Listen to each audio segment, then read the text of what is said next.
Industiriin ala biyyi addunyaa faana dorgomuu dandeessu.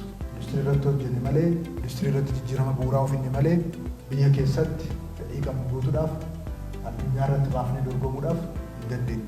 Industirii immoo akkasuma hawwiidhaan industiraalistii ta'uun hin danda'amu. Biyya keenya keessatti haala qormaata guddaa keessatti, haala rakkisaa keessatti namoonni muraasni industiraalistoota taatanii baatanii jirtu.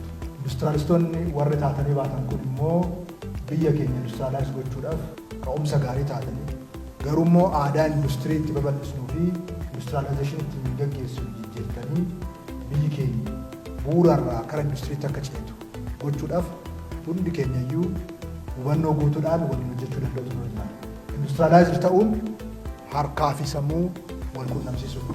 Harki keenya ogummaa yoo qabaate, sammuun keenya immoo harka keenya faana waliin ta'ee yaaduu fi hojjechuu yoo dandeenye, ogummaa fi attituudii gaarii yoo qabaanne qofadha industiraalaayizeshiniin dhugoomuu kan danda'u.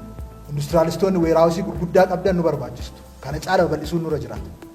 Garuu maal gooneetu namni qeesaatti oomisha xixiqqaarraa kaasee maashinii xixiqqaadhaan akkamitti oomishaa? Biyya keenya keessatti wanti uffannu hundumtuu, wanti fayyadamnu hundumtuu bu'aan industirii wantoonni ta'an hedduun isaanii biyya alaatii galu. Garuu maashinii xixiqqoo otuu biyya keessatti oomishnee maashinii xixiqqoo saniin mana keessatti namoonni akkaataa waan adda addaatti oomishan itti hodhan uumuu dandeenye yeroo gabaabaa keessatti industiraalaayizeshinii dhugoomsuu dandeenya.